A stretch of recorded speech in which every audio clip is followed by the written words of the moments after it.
Okay so hello everyone, इस video में बात करेंगे डेडलॉक हैंडलिंग मेथड्स के बारे में और बैंकर्स एल्गोरिथम के बारे में, जो कि बहुत ही ज़्यादा इंपॉर्टेंट मेथड है और एग्जाम्स में पूछा ही पूछा जाता है। तो इस वीडियो में हम सबसे पहले डिस्कस करेंगे डेडलॉक हैंडलिंग मेथड, जिसमें आएंगे deadlock ignorance, deadlock prevention, deadlock avoidance, deadlock detection and recovery, और सबसे लास्ट में बात करेंगे हम बैंकर्स एल्गोरिथम, जो कि बहुत ही ज़्यादा इंपॉर्टेंट है। इस पर क्वेश्चन पूछा ही पूछा जाता है गेट के एग्जाम में, और गेट के एग्जाम में लास्ट टाइम भी इसमें क्वेश्चन पूछा गया था और मोस्टली पूछा ही पूछा जाता है। और यूजीसी नेट की अगर हम बात करें और कॉम्पिटिटिव एग्जाम की अगर हम बात करें या फिर आपकी यूनिवर्सिटी लेवल एग्जाम की भी बात करें, तो ये बहुत ही ज़्यादा इंपॉर्टेंट मेथड होता है बैंकर्स एल्गोरिथम। तो इसको हम बहुत ही डिटेल में डिस्कस करेंगे और इसके रिलेटेड क्वेश्चन हम आगे आने वाले वीडियोस में और भी देखेंगे। तो आगे बढ़ते हैं और बात करते हैं डेडलॉक इग्नोरेंस, यानी कि जो हमने डेडलॉक देखा था जब हमारे पास जो ऐसी कंडीशन आ गई थी कि दो प्रोसेस या दो से ज़्यादा प्रोसेस जो है एक इवेंट के होने का वेट कर रहे हैं और वो इवेंट हो ही नहीं रहा, तो वहाँ पे क्या है, वहाँ पे डेडलॉक की सिचुएशन अकर हो जाती है। यानी कि मान लीजिए आपके पास दो प्रोसेस है P1 और P2। P1 ने अक्वायर कर रखा है R1 को और रिक्वेस्ट कर रहा है R2 को, और P2 ने अक्वायर कर रखा है R2 को और रिक्वेस्ट कर रहा है R1 को। तो यहाँ पे क्या हो रहा है, जो एक रिसोर्स है वो एक ने अक्वायर कर रखा है और एक उसकी रिक्वेस्ट कर रहा है। जब दोनों मिल जाएंगे उसको तो वो आराम से एग्जीक्यूट हो जाएगा, बट यहाँ पे दोनों ही प्रोसेस जो है एक रिसोर्स को छोड़ ही नहीं रहे, तो वहां पे क्या हो गया, वहां पे हमारे पास डेडलॉक आ गया। तो इस डेडलॉक सिचुएशन को अवॉइड करने के हमारे पास तरीके कौन कौन से हैं? सबसे पहले हमारे पास आता है डेडलॉक इग्नोरेंस। डेडलॉक इग्नोरेंस मतलब ऑस्ट्रिच मेथड। ऑस्ट्रिच क्या होता है? ऑस्ट्रिच एक बर्ड होता है, अगर हिंदी में इसको बोले तो शतुरमुर्ग। शतुरमुर्ग क्या करता है, जब मान लो कि एक तूफान आता है, तो तूफान आता है तो वो अपना सर जो है रेत के अंदर डाल लेता है। रेत के अंदर क्यों डाल लेता है वो सर अपना, कि वो सोचता है कोई तूफान आया ही नहीं है। तब जब वो देखना ही बंद कर देगा उस तूफान को, तो वो सोचता है कि यहाँ कोई तूफान आया ही नहीं है। अब ऐसे ही डेडलॉक इग्नोरेंस का मेथड काम करता है, इसको हम ऑस्ट्रिच मेथड भी बोलते हैं। अप्रोच क्या है, simply ignore the deadlock when it occurs. अब आपको ये बहुत ही सिली आइडिया साउंड कर रहा होगा कि डेडलॉक आया है तो उसको इग्नोर क्यों कर रहे हो। When deadlock occurs we just ignore it. क्यों इग्नोर कर रहे हैं? Majority of operating system like Windows and Linux use this strategy widely. अब आप सोचोगे यार विंडोज और लिनक्स तो बहुत ही बड़े बड़े ऑर्गेनाइजेशन है और ये सब डेडलॉक इग्नोरेंस पे क्यों काम कर रहे हैं। अब आप एक सिंपल एग्जाम्पल के तौर पर समझिए, आपका कोई पीसी है। अब आपका पीसी मान लो आपने नया नया पीसी लिया है, तो वो साल या फिर मान लो 4-5 साल में एक बार हैंग हुआ, तो वो हैंग हुआ तो आप क्या करोगे, सिंपली तो आप उसको पावर ऑफ करके वापस पावर ऑन कर दोगे, रीस्टार्ट कर दोगे। तो यहाँ पे क्या हुआ, आपके पास एक डेडलॉक अकर हुआ तो आपने सिंपली उसको पावर ऑफ करके वापस से रीस्टार्ट कर दिया। तो यानी कि आपने उस डेडलॉक को क्या कर दिया, आपने उसको इग्नोर कर दिया। सिंपली डेडलॉक को आपने इग्नोर कर दिया। तो what happens in deadlock ignorance, like when deadlock occurs we ignore it. जब डेडलॉक आएगा तब हम उसको अवॉइड कर देंगे, उसको इग्नोर कर देंगे उसको। User experience this as the system halting और हैंगिंग। अगर हमारे पास सिस्टम हमारे पास हैंग हो जाता है तो हम सिंपली क्या करते हैं, हम उसको रीस्टार्ट कर देते हैं। अब रीजन बिहाइंड दिस अप्रोच, अब रीजन की अगर हम डिस्कस करें तो डेडलॉक अकर वेरी रेयरली। ये मैंने बता दिया कि अगर आप मान लो कोई भी नया सिस्टम परचेज किया है, तो मान लो कि मतलब एक बार आ गया 5 साल में 4 साल में एक बार आपका सिस्टम हैंग हो गया, तो यहाँ पे जो है डेडलॉक अकर हो रहा है, बहुत ही रेयर अकर हो रहा है। तो आपने क्या किया, writing code for removing deadlock reduces performance. अब आप क्या चाहते हो, जो आपने नया पीसी लिया है उसकी परफॉर्मेंस बहुत ही अच्छी हो, उसकी जो है स्पीड बहुत ही अच्छी हो। आप प्रीफर करोगे कि यार उसमें जो है परफॉर्मेंस हमारी ज्यादा रहे। तो हमने इसमें क्या कर रखा है, जो हमारा विंडोज ऑपरेटिंग सिस्टम है उसमें हमने ऑलरेडी कोडिंग कर रखी है, किस किस की, मेमोरी मैनेजमेंट की कर रखी है, रिसोर्सेज मैनेजमेंट की कर रखी है, और भी बहुत ज़्यादा जो है हमने उसमें कोडिंग कर रखी है। जो नेटवर्क की सारी लेयर्स आ रही है उनकी सारी कोडिंग कर रखी है हमने। तो जो हमारी परफॉर्मेंस है उसको हमने मेंटेन तो कर रखा है, बट जब हमने उसमें एक और लाइक एडिंग मोर कोड्स, यानी कि अगर हमें डेडलॉक को रिमूव करना पड़ेगा तो उसमें और ज़्यादा कोडिंग करनी पड़ेगी, तो हमारा क्या होगा, हमें यहाँ पे हमारी थोड़ी सी जो परफॉर्मेंस है वो डिग्रेड हो जाएगी। तो हम क्या चाहते हैं, हमारी परफॉर्मेंस कम ना हो। Since deadlock occurs rarely programmers prefer ignoring them, यानी कि प्रोग्रामर क्या प्रीफर करते हैं, प्रोग्रामर्स प्रीफर करते हैं कि हम इसको इग्नोर कर दें। सिंपली हमारे पास जब डेडलॉक आया हम उसको इग्नोर कर दें। तो इसका एडवांटेज क्या हो गया हमारे पास, OS focuses on major task without unnecessary complexity. OS किस पे फोकस करता है, कि हमारे पास जो मेजर टास्क चल रहे हैं सीपीयू के अंदर उस पे फोकस करता है हमारा ऑपरेटिंग सिस्टम। हमारे पास जो अननेसेसरी कॉम्प्लेक्सिटी है उस पर हम ध्यान नहीं देते हैं, तो उसकी कोडिंग हम उसमें करते ही नहीं है। तो इसमें मोर फंक्शनलिटी लाइक रिड्यूस स्पीड, यानी कि अगर मान लो बहुत ज़्यादा इसमें फंक्शनलिटीज ऐड कर देंगे तो हमारी स्पीड जो वो रिड्यूस हो जाएगी। अब nowadays focus is more on speed rather than correctness. हमने ये डिस्कस कर ही लिया। Rare problems ignore deadlock and restart the system, यानी कि हमारे पास जब डेडलॉक आया तो हमने सिंपली उसको क्या कर दिया, रीस्टार्ट कर दिया सिस्टम को और उसको इग्नोर कर दिया। Why called ostrich method. Ostrich method क्यों बोलते हैं इसको, क्योंकि जब मान लो ऑस्ट्रिच की अगर हम बात करें, शतुरमुर्ग क्या करता है, जब तूफान आता है तो अपना सर किस में डाल देता है, अपना सर रेत में डाल देता है, तो वो सोचता है वो जो है तूफान आया ही नहीं है। अब इसकी ट्रेड ऑफ की अगर हम बात करें तो एक जो ग्रुप है प्रोग्रामर का वो बोलता है कि हाँ जो डेडलॉक का जो है कोड लिखने की हमें कोई ज़रूरत नहीं है, सिंपली इसको अवॉइड कर दो, ठीक है। तो इसकी कॉम्प्लेक्सिटी अवॉइड हो जाएगी, मेंटेन जो हमारी स्पीड जो मेंटेन हो जाएगी। पर जो दूसरा ग्रुप क्या कह रहा है, नहीं हमें कोड लिखना ही लिखना चाहिए। सोसाइटी में भी ऐसे दो टाइप के लोग होते हैं ना कि हाँ एक सच बोल रहा है, एक बोल रहा है कि नहीं ये तो टेढ़ा बोल रहा है। तो ऐसे ही ऐसे करके हमारे पास क्या है, एक ग्रुप बोल रहा है कि नहीं हमें कोडिंग नहीं करनी चाहिए, सिंपली इग्नोर कर दो, पर एक कह रहा है नहीं ऐसे कैसे, हमारे पास प्रॉब्लम है तो इसका सॉल्यूशन हम निकाल के रहेंगे। वो होता है ना कि हाँ कोशिश करने वालों की हार नहीं होती वगैरह वगैरह, वो सब उनसे मोटिवेट होकर वो करते रहते हैं, पर वो उसका कुछ मतलब है नहीं। हम आगे डिस्कस कर लेते हैं कैसे। Systems already have sufficient resources, red deadlocks can be ignored. अगर हमारे पास रेड डेडलॉक्स आ रहे हैं तो उसको इग्नोर कर सकते हैं। सेकंड कंडीशन हमारे पास आती है डेडलॉक प्रिवेंशन की। डेडलॉक प्रिवेंशन में हम क्या करते हैं, ये किस पे बेस्ड है, ये principle prevention is better than cure पे बेस्ड है। अब इसकी अप्रोच क्या कहती है, prevent deadlock before it happens, यानी कि डेडलॉक को पहले ही प्रिवेंट कर दो, वो जब अकर हो उससे पहले ही प्रिवेंट कर दो। कैसे प्रिवेंट कर दो, works on the 4 necessary condition for deadlock. Deadlock में हमने क्या देखा, हमारे पास 4 कंडीशन होनी चाहिए किसी भी डेडलॉक को अकर होने के लिए, चारों की चारों नेसेसरी कंडीशन। अब हम किसी भी एक कंडीशन को अगर मान लो फॉल्स कर दे तो हमारा जो है डेडलॉक प्रिवेंट हो जाएगा, हम उसको मतलब जो अकर होने से पहले ही प्रिवेंट कर देंगे। तो हमारे पास 4 कंडीशन कौन कौन सी थी, mutual exclusion, no preemption, hold and wait, circular wait. ये हमारे पास 4 कंडीशन थी। If any one condition made false, deadlock prevented. अब हम देखते हैं इसको रिमूव कैसे करते हैं। अब म्यूचुअल एक्सक्लूजन को रिमूव कैसे करेंगे, हमने पहले पढ़ रखा है कि जब हमारे पास क्रिटिकल सेक्शन का वगैरह का कोड लिखते हैं हम लोग, तो हमारे पास एक कंडीशन होती है कि म्यूचुअल एक्सक्लूजन होना ही होना चाहिए। तो इसको अगर हम रिमूव कर देंगे तो हमारे पास ये डेडलॉक को रिमूव करने के लिए इसको रिमूव कर दे तो हमारे पास वो कंडीशन हम सैक्रिफाइस कर रहे हैं ना। तो इसको हम कैसे रिमूव कर रहे हैं और हम क्या कर रहे हैं, तो मतलब ये मोस्टली ऐसे हम यूज नहीं करते इसको, क्योंकि ये बहुत ज़्यादा कॉम्प्लेक्स होती है। तो म्यूचुअल एक्सक्लूजन क्या था, हमारे पास जो रिसोर्सेज है सारे के सारे रिसोर्सेज, वो एक टाइम पे एक ही प्रोसेस है वो उसको शेयर करे, यानी कि जो हमारे पास रिसोर्सेज है वो नॉन शेयरेबिलिटी, यानी कि बस म्यूचुअल एक्सक्लूजन में हमने क्या कर दिया, जो हमारे पास एक रिसोर्स है उसको हमने क्या कर दिया कि जो मल्टीपल प्रोसेस है एक ही टाइम पे उसको शेयर ना करे, तो हमने इसको ऐसे कर दिया। अगला पॉइंट यही है, मेक रिसोर्सेज शेयरेबल, यानी कि जो multiple process can use them simultaneously. पहले क्या था म्यूचुअल एक्सक्लूजन में हमारे पास जो एक प्रोसेस था एक टाइम पे एक ही प्रोसेस एक रिसोर्स को यूज कर पा रहा था, बट अब हमने क्या कर दिया, मल्टीपल प्रोसेस को अलाउ कर दो, मतलब जो मल्टीपल प्रोसेस है वो एक ही रिसोर्स को शेयर कर सके, ये अलाउ कर दो। अब इसकी लिमिटेशन क्या है, not all resources are shareable. मैंने पहले ही बताया कि ये वाला जो है इसमें लिमिटेशन बहुत आ जाएगी, इसमें कॉम्प्लेक्सिटी होगी इसको सॉल्व करने के लिए। अब हमारे पास जैसे मान लो प्रिंटर है, टेप ड्राइवर है, अगर मान लो कोई प्रिंटर है तो प्रिंटर को हम क्या करेंगे, वो नॉन शेयरेबल है। क्यों, अगर मान लो 2 बंदे एक ही प्रिंटर को यूज कर रहे हैं तो दोनों की फाइल मिक्स हो जाएगी ना, कि हाँ एक बंदे की फाइल F1 प्रिंट हो रही है, दूसरे की F2 प्रिंट हो रही है, दोनों के पेजेस हो गए मिक्स। तो ऐसा हम प्रिंटर को मल्टीपल शेयर नहीं कर सकते उसको, इसलिए एक टाइम पे एक बंदा ही उसको यूज कर सकता है। सीपीयू और मेमोरी है वो पार्शियली हम उसको शेयर कर सकते हैं, जो कुछ पार्ट है उसमें हम शेयर कर सकते हैं। अब क्योंकि मैंने पहले ही आपको बताया कि म्यूचुअल एक्सक्लूजन है वो बहुत ही कॉम्प्लेक्स हो जाएगी शेयर करना, तो हम इसको रिमूव नहीं कर सकते, मतलब मोस्टली अगर करना चाहे तो कर भी सकते हैं, बट हमें ये रिमूव नहीं करनी है। तो अब सेकंड कौन सी है, अलाउइंग प्रीएम्पशन। प्रीएम्पशन क्या था कि हमारा जो सीपीयू है वो प्रीएम्प्ट हो जा रहा था। जब हमारे पास P1 रिसोर्स है, अगर इसको एग्जांपल के तौर पे समझे हम, नो प्रीएम्पशन, कि हमारे पास P1 ने क्या होल्ड कर रखा है, R1 को होल्ड कर रखा है, और रिक्वेस्ट किसकी कर रहा है, R2 की रिक्वेस्ट कर रहा है। P2 ने क्या होल्ड कर रखा है, R2 को होल्ड कर रखा है, रिक्वेस्ट किसकी कर रहा है, R1 की रिक्वेस्ट कर रहा है। तो यहाँ पे डेडलॉक है।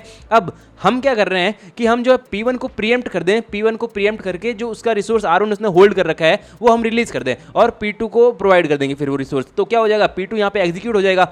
इंप्लीमेंट यूजिंग टाइम क्वांटम और टाइम स्टैम्प, यानी कि अब अगर हम इस पर टाइम लगा दिए कि एक प्रोसेस जो है एक रिसोर्स को इतनी टाइम तक ही होल्ड कर सकता है, तो हम इसको प्रीएम्पशन को अलाउ कर सकते हैं। इसमें resources taken back after some time prevents deadlock, ये हमारे पास डेडलॉक को हम प्रिवेंट करने की दूसरी कंडीशन को हमने फॉल्स कर दिया। अब तीसरी कंडीशन कौन सी है, एलिमिनेटिंग होल्ड एंड वेट। जो होल्ड एंड वेट हो रहा था, अभी हमने देखा होल्ड एंड वेट था, वो P1 जो है उसको होल्ड करके ही बैठा है। अब इसमें क्या है, इसको फॉल्स करना है। तो ensure no process hold some resources while waiting for others, यानी कि जब मान लो P1 वेट कर रहा है दूसरे R2 का, तो P1 जो है R1 को होल्ड ना करके रखे, तो ये तो भाई पॉसिबल नहीं है ना। इसमें हम क्या कर रहे हैं, इसमें हम मेथड कर रहे हैं कि allocate all the resources at it charge, जिनकी जो हमारे पास जितने भी रिसोर्सेज अवेलेबल थे, एक प्रोसेस P1 आया हमारे पास, तो हमने क्या कर दिया, सारे के सारे रिसोर्सेज उसको प्रोवाइड करवा दिए। तो ऐसे तो पॉसिबल नहीं है ना, प्रैक्टिकली अगर हम सोचें तो ये तो इम्प्रैक्टिकल हो गया ना। सारे के सारे रिसोर्सेज एक प्रोसेस को कैसे प्रोवाइड कर सकते हैं, जो दूसरे प्रोसेस है वो कि मतलब बहुत ज़्यादा टाइम के लिए वो वेट करते रह जाएंगे कि हमारी टर्न कब आएगी, हमारी टर्न कब आएगी, तो ऐसे तो हम कर नहीं सकते। तो ये थियोरेटिकली रिमूव करता है, पर इम्प्रैक्टिकल है ये सॉल्यूशन।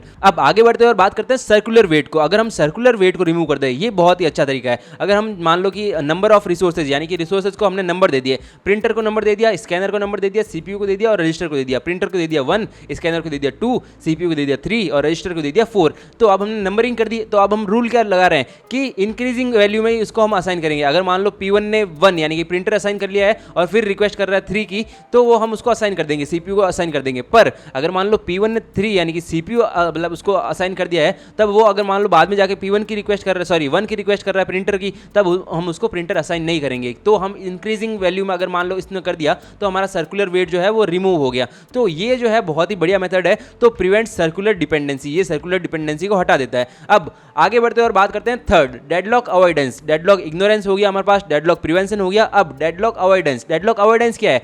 इसकी अप्रोच में हम बैंकर्स एल्गोरिथम को यूज करते हैं। अब कैसे करते हैं वो हम आगे देखेंगे, पहले देख लेते हैं अप्रोच क्या है। Allocate resources only if the resulting state is safe, यानी कि जो रिसोर्सेज है उनको तभी अलोकेट करो जब हमारे पास जो है रिजल्टिंग स्टेट सेफ है। इंप्लीमेंटेड यूजिंग बैंकर्स एल्गोरिथम, इसको कैसे इंप्लीमेंट करते हैं? बैंकर्स एल्गोरिथम से यूज करके हम उसको इंप्लीमेंट करते हैं। डेडलॉक अवॉइडेंस क्या है कि हमारे जो रिसोर्सेज हमारे पास पड़े हैं तो उसको हम जो तभी असाइन करें जब वो सेफ हो, कि आगे जाके वो किसी डेडलॉक में ना फंसे। तो इसको कैसे करते हैं हम? बैंकर्स एल्गोरिथम का यूज करना है हमें। हमारे पास क्या है? हमारे पास operating system needs advance information, यानी कि उसको पहले ही ऑपरेटिंग सिस्टम को हमने लाइक इन्फॉर्मेशन दे दी कि जो हमारा प्रोसेस है उसकी कितनी रिक्वेस्ट है, उसकी मैक्सिमम नीड कितनी है रिसोर्सेज की, और वो कितने टाइम के लिए उसको चाहिए, ये हमने ओएस को पहले ही प्रोवाइड कर दिया। जब हमारे पास प्रोसेस आया ही नहीं है उससे पहले ही हमने प्रोवाइड कर दिया। System decide which process to execute and which to wait, यानी कि सिस्टम फिर अपने आप डिसाइड करेगा कि हाँ पहले किसको एग्जीक्यूट करें और किसको वेट करवाएं। अब हम इसके एग्जाम्पल की बात करें तो बहुत ही इंपॉर्टेंट एग्जाम्पल है, आपको ध्यान रखना ही रखना है इसका। तो बैंकर्स एल्गोरिथम में हमारे पास ये टेबल दे रखी है, हमारे पास प्रोसेस कौन कौन से है? हमारे पास P1 P2 P3 P4 P5 ये प्रोसेस है।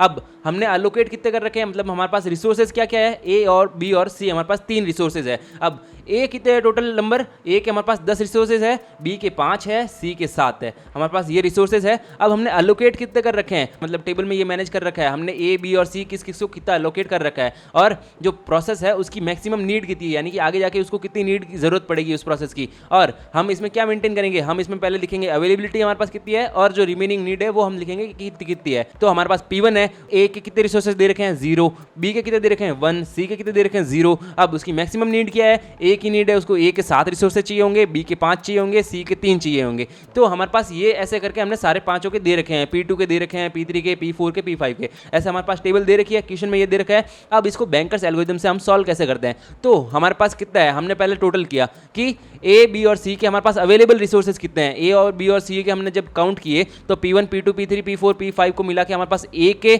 7 हमने यूज कर रखे हैं, अलोकेट कर रखे हैं, B के 2 हमने एलोकेट कर रखे हैं, C के 5 हमने एलोकेट कर रखे हैं। ये हमने अब जोड़ा तब हमें पता चल गया।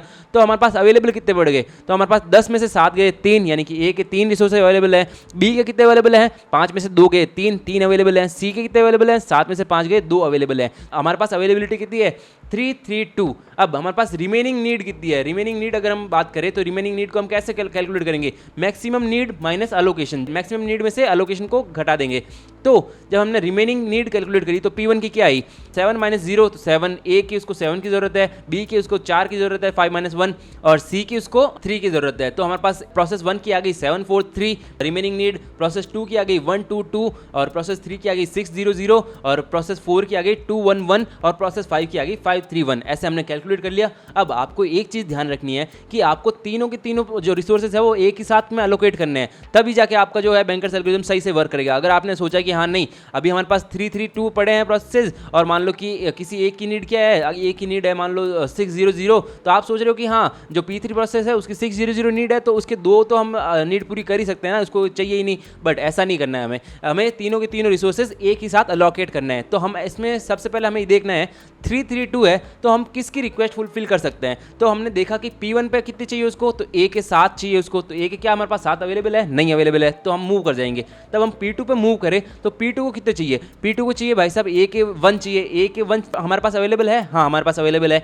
B के कितने चाहिए? 2 चाहिए, तो हमारे पास अवेलेबल है, हाँ अवेलेबल है। C के कितने चाहिए? C के उसको चाहिए 2 चाहिए, तो C के कितने 2 अवेलेबल है, हाँ अवेलेबल है। तो हमने क्या कर दिया, हमने इसको असाइन कर दिया, P2 को एग्जीक्यूट कर दिया। जैसे ही P2 को हमने एग्जीक्यूट किया ये सारे अवेलेबल रिसोर्स प्रोवाइड करके, तो P2 ने क्या किया, P2 के पास अलोकेशन कितनी थी? 2 0 0, यानी कि A के 2 रिसोर्सेज उसके पास अवेलेबल थे। तो अब क्या हो गया, जैसे P2 एग्जीक्यूट हुआ हमने यहाँ से उसको हटा दिया, तो हमारे पास हमने सीक्वेंस लिखते जाना है, हमारे पास सेफ सीक्वेंस इसके रिगार्डिंग क्वेश्चन पूछ सकते हैं। तो P2 को हमने एग्जीक्यूट कर दिया। अब P2 को जैसे ही हमने एग्जीक्यूट किया हमारे पास कितनी अवेलेबिलिटी हो गई, उसके पास A का 2 रिसोर्सेज थे, तो हमारे पास 3 3 2 में हमने जोड़ दिया कितना 2 0 0, हमने ये उसको जोड़ा तो हमारे पास आ गया क्या 532 हमारे पास ये नई अवेलेबिलिटी आ गई। अब नई अवेलेबिलिटी आ गई, हम P3 पे मूव हुए। P3 को कितने चाहिए, ए के 6 चाहिए। क्या हमारे पास 6 है? नहीं है, तो अभी हमारे पास P3 को हम एग्जीक्यूट नहीं कर सकते। अब P3 को हमने नहीं किया, अब P4 पे हम मूव हो गए, तो P4 को क्या चाहिए, ए के 2 चाहिए। क्या हमारे पास है? हमने दे दिया उसको ए। उसको B के कितने चाहिए, 1 चाहिए, तो हमारे पास अवेलेबल है। C के कितने चाहिए, 1 चाहिए, तो हमारे पास अवेलेबल है। तो नेक्स्ट कौन सा एग्जीक्यूट कर दिया हमने, P4 एग्जीक्यूट कर दिया और ऐड क्या कर दिया, P4 को कितने एलोकेट कर रखे थे, 211, तो वो ऐड कर दिया हमारी अवेलेबिलिटी में हमने। जैसे ही वो एग्जीक्यूट हुआ और कंप्लीट हुआ तो उसने सारे के सारे रिसोर्सेज वो रिलीज कर दिए, तो 211 जो है हमने रिलीज कर दिया। अब क्या हुआ हमारे पास, अब हमारे पास नई अवेलेबिलिटी क्या हो गई, अब हमारे पास नई अवेलेबिलिटी क्या हो गई, 743। अब 743 जैसे ही हमारे पास हो गई, तो अब हम नेक्स्ट देखते हैं 531 P5 के लिए। क्या हम P5 को एग्जीक्यूट कर सकते हैं? हाँ, हम एग्जीक्यूट कर सकते हैं, क्योंकि हमारे पास A के 5 है, B के 3 है, C के 1 है, तो हमने P5 को भी एग्जीक्यूट कर दिया। फिर हमने नेक्स्ट देखा कि क्या हम P1 को एग्जीक्यूट कर सकते हैं, 743। क्या हमारे पास ये अवेलेबिलिटी है? हमारे पास ये अवेलेबिलिटी है, जो P5 ने रिलीज की वो हमने इसमें ऐड कर दिए, तो हमने P1 को भी एग्जीक्यूट कर दिया। फिर हमारे पास लास्ट कौन सा बचा, P3, तो P3 को भी हमने एग्जीक्यूट कर दिया और लास्ट में हमारे पास उसने जाके कितने रिलीज कर दिए, वो सारे के सारे रिलीज कर दिए। तो हमारे पास ए के जब हमने अवेलेबिलिटी हमारे पास अभी कितनी आ गई, अवेलेबिलिटी आ गई, ए के हमारे पास बच गए 10, बी के बच गए 5 और सी के बच गए 7। तो क्या हमारे पास क्वेश्चन में यही अवेलेबिलिटी दे रखी थी? हाँ, हमारे पास क्वेश्चन में यही दे रखी थी। तो हमारा जो सीक्वेंस है वो हमने सही से किया है और हमारा क्वेश्चन है एकदम पूरा हमने परफेक्ट सही किया है। तो हमारे पास क्या यहाँ पे डेडलॉक अकर हुआ? नहीं, हमारे पास यहाँ पे डेडलॉक अकर नहीं हुआ। तो बैंकर्स एल्गोरिथम को हम ऐसे यूज करते हैं और इस एग्जांपल के थ्रू हम ये भी समझ सकते हैं कि हमारे पास डेडलॉक अकर हो रहा है या नहीं हो रहा है। तो आगे जो वीडियो आने वाला है उसमें हम लोग बहुत ही ज़्यादा क्वेश्चन को डिटेल में डिस्कस करने वाले हैं और भी ज़्यादा क्वेश्चन लेके आएंगे। और इसको हमने बैंकर्स एल्गोरिथम को बहुत ही अच्छे तरीके से समझ लिया है और हमने इसमें सेफ सीक्वेंस भी फाइंड कर लिया और इसमें डेडलॉक है या नहीं है ये भी हमने फाइंड कर लिया। तो ये हमारे पास हो गया बैंकर्स एल्गोरिथम।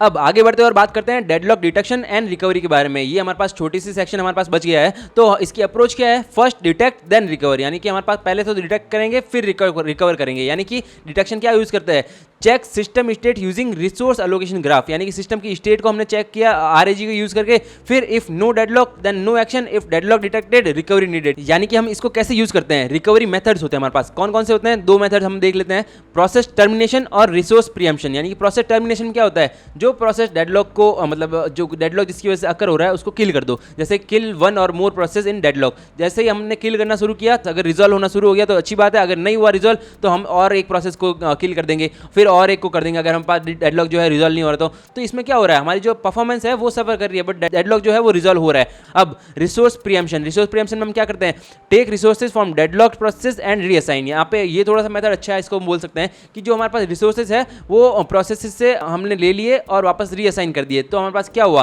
तो हमारे पास जो है डेडलॉक हमारे पास रिजॉल्व हो गया। Complex to implement in practice, यानी कि जो हमने बैंकर्स एल्गोरिथम दिखा वो भी बहुत ही मुश्किल है इंप्लीमेंट करना हमारे जो सिस्टम है उसके अंदर। तो हम क्या करते हैं हमारे सिस्टम के अंदर, सिंपली डेडलॉक इग्नोरेंस का मेथड हम यूज करते हैं। अब कंक्लूजन की बात करें तो among 4 method deadlock ignorance is widely use, ये हमने देख लिया। अब बैंकर्स एल्गोरिथम है वो समझने के लिए बहुत अच्छा है, गेट एग्जाम में आने के लिए बहुत अच्छा है, यूजीसी नेट में आने के लिए बहुत अच्छा है, बट जो इसकी लिमिटेशन है वो क्या है, नीड स्टैटिक एडवांस नॉलेज। यानी कि हमारे पास उसको पहले ही बताना पड़ रहा है कि हमारे पास इतनी इतनी हमें नीड होगी। क्या ये रियल लाइफ सिनेरियो में पॉसिबल है? नहीं, ये रियल लाइफ सिनेरियो में पॉसिबल ही नहीं है। हमें कैसे पता चलेगा किस प्रोसेस को जो है इतनी नीड है। तो इस वीडियो के लिए बस इतना ही, मिलते हैं हम नेक्स्ट वीडियो में, तब तक के लिए बाय बाय।